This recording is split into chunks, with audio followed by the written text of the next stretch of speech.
o povo mais resistente da história do mundo ocidental também é encontrado no Espírito Santo. E é sobre um segmento desse povo que nós vamos conversar hoje. Eu estou me referindo ao povo judeu. Eu vou conversar com o rabino honorário Maxwell Alves Guzmão, que lidera um processo de trabalho em busca do reconhecimento legal. E esse é o tema dessa conversa.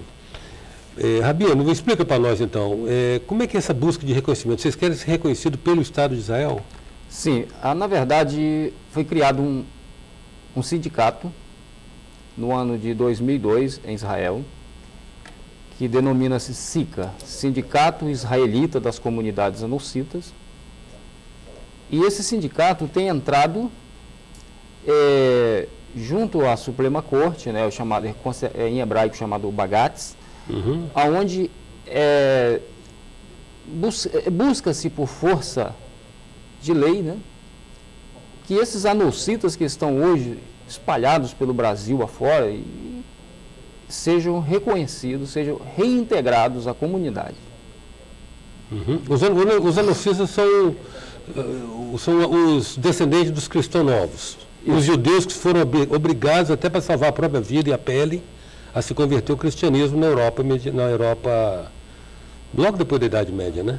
Isso. Os anocitas, a palavra anocita, na verdade, ela quer dizer forçado. Forçado. Forçado. Isso. Tá, cristão forçado seriam todos. Eles deram a opção, né? Você se converte... Ou fogueira. Ou então é fogueira.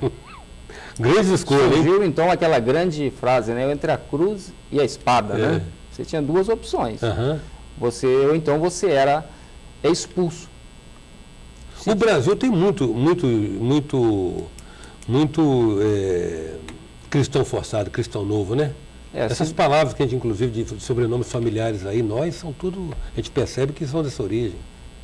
Segundo dizem a estatística de alguns historiadores, nós temos no Brasil uma média de 25%. Alguns, assim, um pouco pessimista, né? Alguns jogam até essa estatística um pouco a mais. Quer dizer, 25% de uma população... É 1 em 4. 1 em 4. 1 em 4. Agora, a grande questão é que esses judeus no passado foram chamados cripto-judeus. Por quê? Porque era um judeu que praticava a sua religião de forma oculta. Agora, o fenômeno que eu acho interessante é que hoje ele continua cripto, que nem ele sabe que ele é cripto-judeu. Por quê?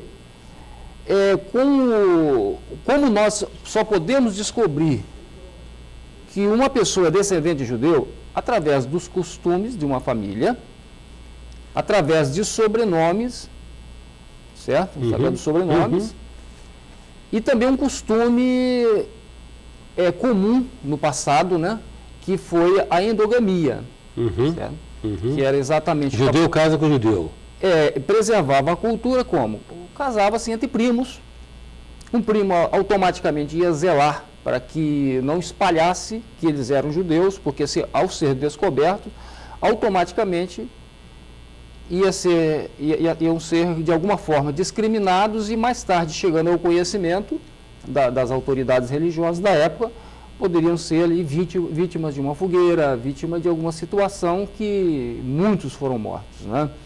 Nós temos um grande personagem que inclusive nós, em épocas anteriores, fizemos homenagem a ele, que chama-se Antônio José da Silva, que era um judeu, né, que, inclusive, nascido no Rio de Janeiro, e que, por último, foi morto em Lisboa, Isso. Né? Quer dizer, então você vê que eram brasileiros sendo até levados para fora para serem mortos, por defender unicamente o único Deus, por defender a questão da lei ao qual eles foram, a questão cultural, né, uma lei de forma cultural até, que eles tinham, e por isso foram discriminados. Mas eu falo a verdade, Eustáquio. Eu acho que talvez a própria endogamia, não, Maxwell, não, Rabino, olha bem. Você vê o seguinte, a história do judaísmo começa quando Abraão, lá na Caldeia, resolve vir para o fundo do Mediterrâneo em busca de Canaã, correto? Correto. Conta-se que os outros povos eram sedentários, viviam das suas culturas, daquilo que plantavam, esperavam o ciclo da natureza para colher, e os judeus iam passando e arrepiando.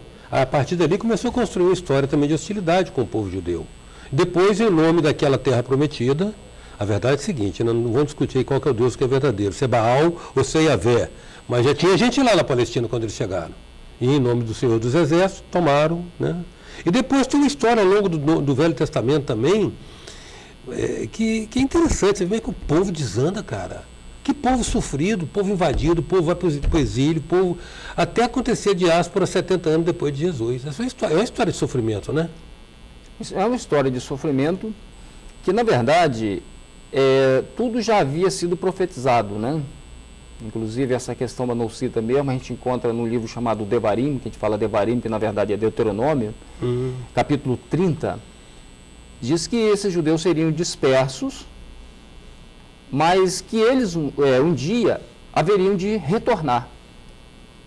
Então, em cima desta profecia, é que hoje levanta-se o SICA, né, que é o sindicato das comunidades anocitas, e levanta-se hoje no Brasil o rabinato anocita dos filhos da Judéia, exatamente com a finalidade de pregar um judaísmo mais voltado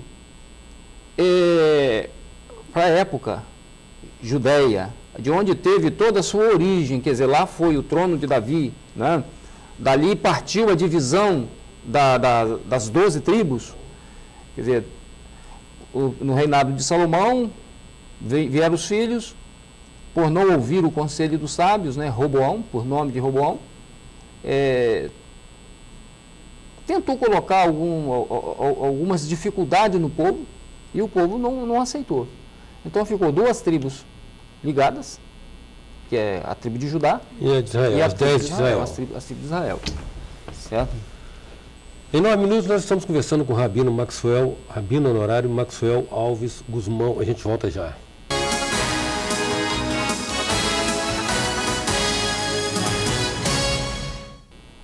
Voltamos com 9 minutos, que traz hoje o Rabino Honorário Maxwell Alves Guzmão, rabino da comunidade...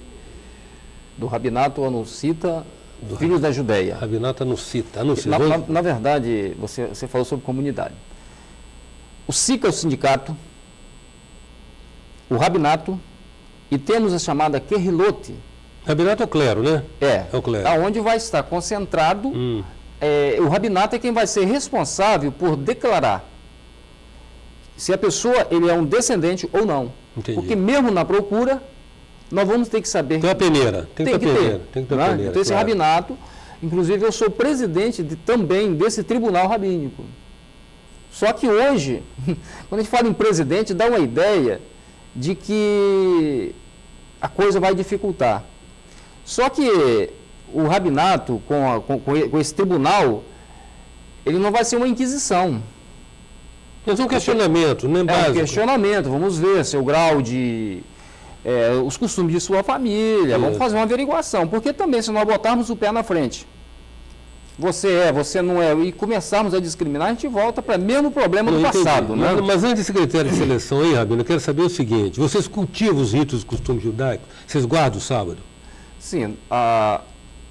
O movimento anocita é exatamente com o propósito de reintegrar essas pessoas à guarda do sábado. A circuncisão. A circuncisão, inclusive essa é a proposta, inclusive, do rabinato. Porque, por exemplo, a pessoa volta, ele vai ter que ter uma cerimônia de casamento, vai ter que ter uma rupá, a mulher vai ter que ter também um certificado, né, do qual foi feito o casamento, entendeu? O estudo da Torá. O estudo da Torá, isso é feito todos os sábados dentro de uma sinagoga, né? Por mais humilde que ela seja, mas ela é feita. Nós temos um livro de reza chamado Sidur, né? Sidur vem da origem ordem, né? Seder, ordem, vem da palavra Sidur, dá origem em sequência, né? Porque quando o judaísmo viu que as pessoas estavam tendo dificuldade em direcionar as suas rezas ou as suas orações ao Eterno, então já foi criado, desde a época do sacerdote Esdras, né? Temos um livro na Bíblia chamado Esdras, já começou a ordem das orações. Então nós temos hoje orações que elas são feitas durante o dia. Nós temos, por exemplo, o Amidá, ela é chamada as 18 bênçãos. Ali você tem todas as suas necessidades diárias já estabelecidas, né? A pessoa pede pela cura, ele pede pelo restabelecimento ao reino. São 18 preces ali incluída. Então, o objetivo dessa comunidade anocita é exatamente reintegrar essas pessoas a toda a cultura judaica. Agora, Rabino, eu quero fazer uma pergunta a você que é interessante. Eu estava, na abertura da nossa conversa aqui, eu estava falando que o único povo que sobreviveu no Ocidente, lá no Oriente tem os indianos, os chineses, os povos orientais também, que são culturas ancestrais de 4, 5 mil anos. No Ocidente não existe, eu acho, um povo que tenha permanecido como povo, como um judeu. Embora um povo pequeno em termos de contingente numérico, né, depois da diáspora, vai todo mundo para o mundo. O que eu quero dizer é o seguinte, no caso, a identidade de vocês, você não é um brasileiro judeu, você é um judeu brasileiro, então? Não. Eu, na verdade, sou um brasileiro judeu. Um brasileiro judeu. Apesar de eu ter ido a Israel, né, assim, mas eu sou brasileiro, contudo, hoje na luta para o reconhecimento que eu também sou judeu. Porque até no momento eu sou judeu brasileiro. Só que a nossa luta é exatamente para provar que nós somos judeus brasileiros. Por enquanto é brasileiro-judeu, né? Porque a grande realidade é que os anocitas, eles são judeus brasileiros. Então o SICA, através do sindicato, ele está nessa luta. E exatamente a grande convocação é para que as pessoas que são descendentes anocitas, eles se filiem ao sindicato. É para restaurar, digamos assim, a antecedência, né? De certa maneira, para restaurar a antecedência. Mas continua brasileiro. É uma restauração, né? É uma restauração de toda essa cultura. Mas qual é a proposta?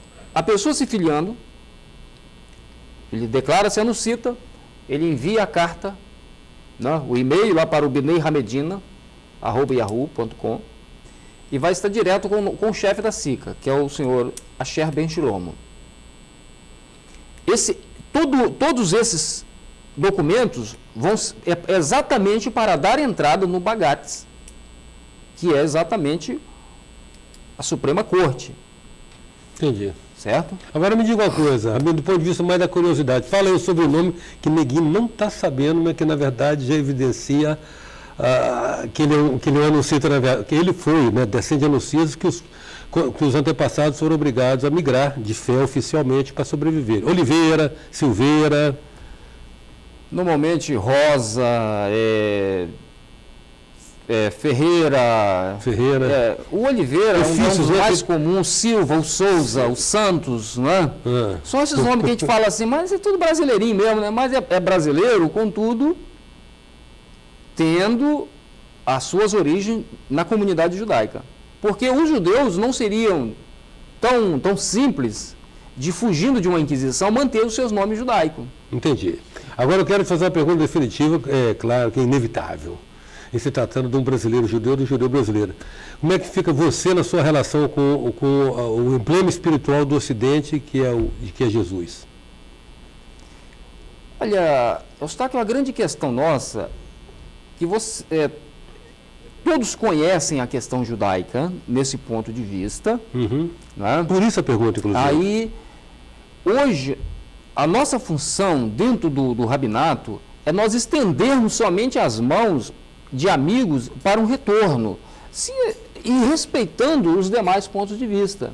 Você entendeu? Porque exatamente isso é que tem gerado grandes problemas no mundo. Eu até uma certa época li que a religião é o mal do mundo. Sem dúvida. Não é? É fraticida. Então, porque as pessoas começam a brigar entre si. Acho que muito melhor, superior. Né? É muito melhor as pessoas serem amigas e, como amigos, conversarem entre si para que chegue-se a um consenso.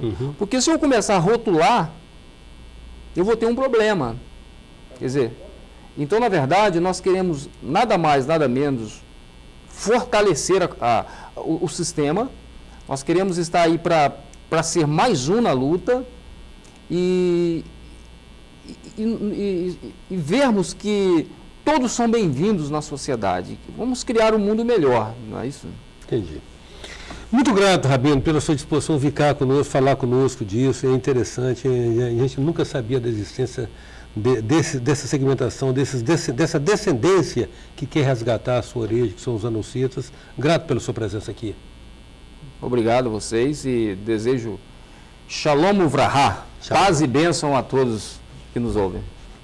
Em 9 minutos, a gente contou com a presença do rabino honorário Maxwell Alves Guzmão, falando a respeito do trabalho de reconhecimento legal dos anocitas. Até já.